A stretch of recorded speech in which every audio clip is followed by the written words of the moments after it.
Hello నమస్తే అస్సలం అలైకుం. నేను మీ Razia. Welcome back to our channel Indian mom in Oman Telugu వ్లాగ్స్కి స్వాగతం.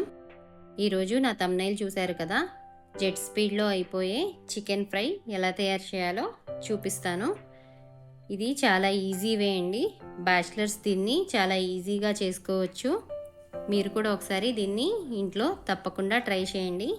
దీనికి కావాల్సిన ingredients: chicken half KG, oil, ఉప్పు, కారం, పసుపు, అలాగే ఫ్రెష్గా నూరుకున్న జింజర్ గార్లిక్ పేస్ట్, పచ్చిమిరపకాయలు, కరివేపాకు, ఉల్లిపాయ, వేయించి పౌడర్ చేసుకున్న ధనియా జీలకర్ర పౌడర్, గరం మసాలా పౌడర్.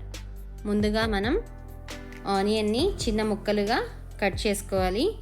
తర్వాత స్టవ్ వెలిగించి అందులో ఆయిల్ పోసుకుని ఆయిల్ హీట్ అయిన తర్వాత ఉల్లిపాయలు వేసుకుని ఉల్లిపాయలు ఫ్రై చేసుకోండి. ఉల్లిపాయలు కొంచెం త్వరగా ఫ్రై చేసుకోవడానికి అందులో కొంచెం సాల్ట్ యాడ్ చేసుకోండి. ఉల్లిపాయలు త్వరగా ఫ్రై అవుతాయి. ఉల్లిపాయల్ని గోల్డెన్ బ్రౌన్ కలర్ వచ్చేంత వరకు వేయించుకోండి. తర్వాత అందులో చికెన్ని వేసుకొని అటు ఇటు కదపండి.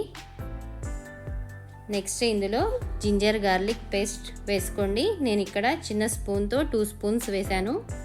అలాగే హాఫ్ టేబుల్ స్పూన్ పసుపు, 1.5 స్పూన్ కారం వేశాను. ఇది బాగా ఫ్రై అవ్వాలి.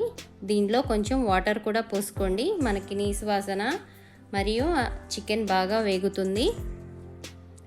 నెక్స్ట్ ఇందులో వేయించి పౌడర్ చేసుకున్న ధనియా పౌడర్, ధనియా జీలకర్ర పౌడర్, గరం మసాలా పౌడర్ కూడా వేసుకుని బాగా మగ్గనివ్వండి.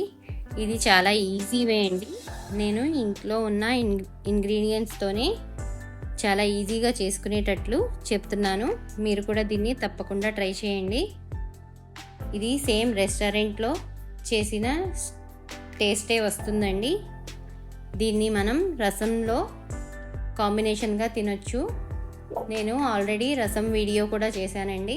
అది కూడా ఒకసారి చూడండి కావాలంటే. మీరు నా ఛానల్ని లైక్ చేయండి, నన్ను సపోర్ట్ చేయండి. నేను కొత్త రెసిపీస్తో మీ ముందుంటాను. అంతే అండి, ఎంతో ఈజీగా అయిపోయే చికెన్ ఫ్రై, జెట్ స్పీడ్లో అయిపోయే చికెన్ ఫ్రై రెడీ. ఓకే అండి, మరొక రెసిపీతో మళ్ళీ కలుద్దాం. అంతవరకు సెలవు, బాయ్.